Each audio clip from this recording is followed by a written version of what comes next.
Hello everyone, speak নেস্টের আরও একটি নতুন ভিডিওতে আপনাদের সবাইকে স্বাগত জানাই।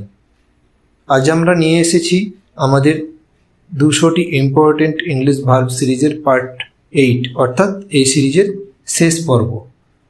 গত কয়েকটি পর্বে আমরা অনেক গুরুত্বপূর্ণ ইংলিশ ভার্বস, তাদের বাংলা অর্থ এবং এক্সাম্পল সেন্টেন্সেস শিখেছি। আশা করি আপনারা সেগুলো নিয়মিত প্র্যাকটিস করেছেন এবং দৈনন্দিন কথোপকথনে ব্যবহার করার চেষ্টা করেছেন। আজকের এই শেষ পর্বেও আমরা আরও কিছু গুরুত্বপূর্ণ ডেইলি ইউজ ইংলিশ ভার্বস, যা আপনার ইংলিশ ভোকাবুলারিকে আরও সমৃদ্ধ করবে এবং ইংলিশ স্পিকিংকে আরও সহজ ও আত্মবিশ্বাসী করে তুলবে।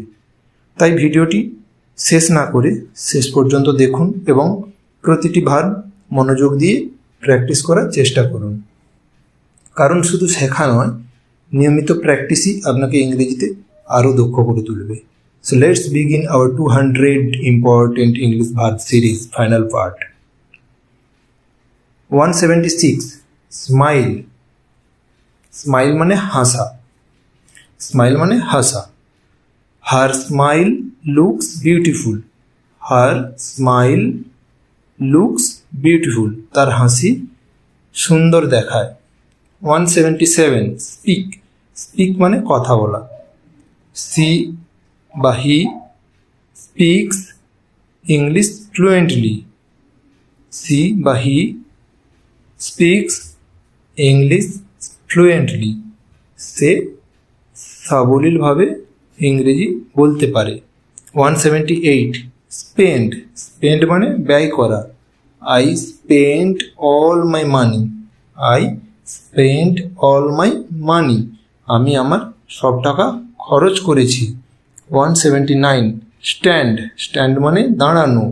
Stand in a straight line. Stand in a straight line, সোজা লাইনে দাঁড়াও। 180 স্টার্ট। স্টার্ট মানে শুরু করা।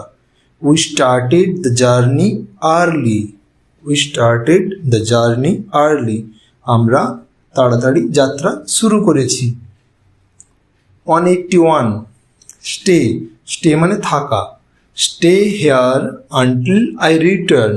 Stay here until I return, আমি ফিরে না আসা পর্যন্ত এখানে থাকো। 182 স্টিল। স্টিল মানে চুরি করা। Someone stole my bicycle. Someone stole my bicycle. কেউ আমার বাইসাইকেল চুরি করেছে। 183 স্টপ। স্টপ মানে থামা। The bus stopped suddenly. The bus stopped suddenly. বাসটি হঠাৎ থেমে গেছে। 184 স্টাডি। স্টাডি মানে পড়াশোনা করা। Students study hard before exams. Students study hard before exams. পরীক্ষার আগে শিক্ষার্থীরা কঠোর পড়াশোনা করে। 185 succeed. Succeed মানে সফল হওয়া। Hard work helps us succeed. Hard work helps us succeed. কঠোর পরিশ্রম আমাদের সফল হতে সাহায্য। 186 সুইম। সুইম মানে সাঁতার কাটা।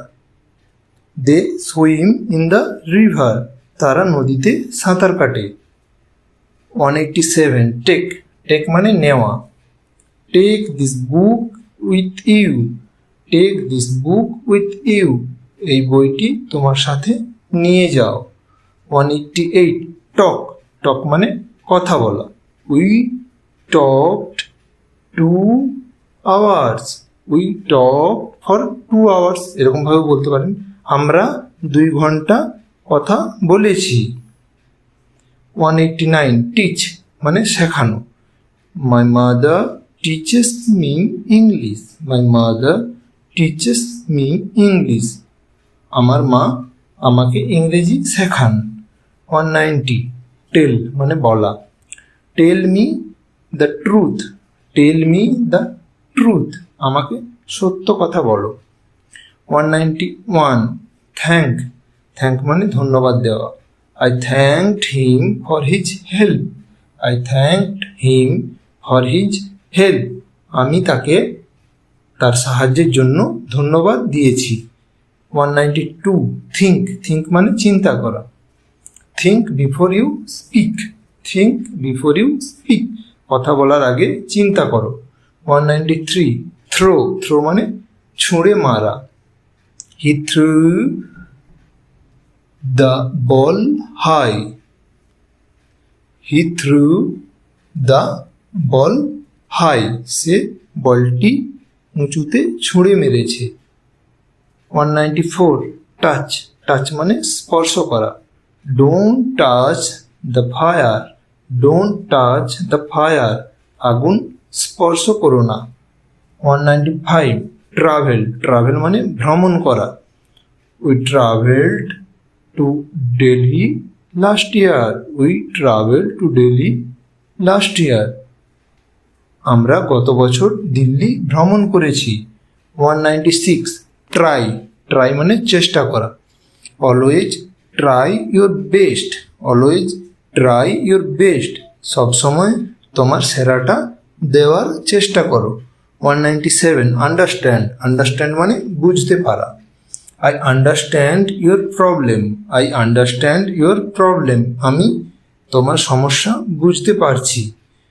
198 ইউজ, ইউজ মানে ব্যবহার করা। Use this pen carefully, use this pen carefully, এই কলমটি সাবধানে ব্যবহার করো।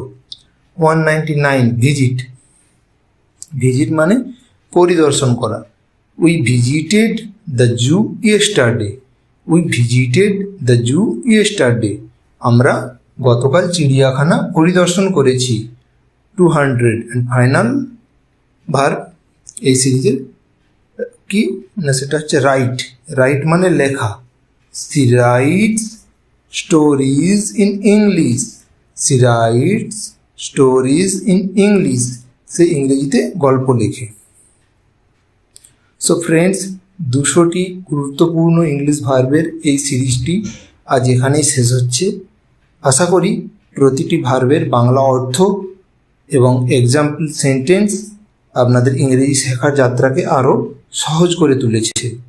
তবে এখানেই শেষ নয়, খুব শীঘ্রই চ্যানেলে আসছে একটি নতুন অত্যন্ত গুরুত্বপূর্ণ video, see, look and watch এর মধ্যে পার্থক্য নিয়ে। অনেকেই এই তিনটি শব্দের ব্যবহার করতে গিয়ে কনফিউজড হয়ে যান। কোন পরিস্থিতিতে সি ব্যবহার হবে, কোথায় লুক ব্যবহার হবে, আর কোথায় ওয়াচ ব্যবহার হবে। সব কিছু বাস্তব উদাহরণ সহ সহজ ভাষায় বোঝানো হবে। তাই ভিডিওটি মিস না করতে চাইলে এখনই চ্যানেলটি সাবস্ক্রাইব করে বেল আইকনটি অন করে রাখুন। ধন্যবাদ আপনাদের সঙ্গে। আবার দেখা হচ্ছে পরবর্তী ভিডিওতে। ততক্ষণ keep learning, keep practicing, and see you in the next video. Thanks for watching.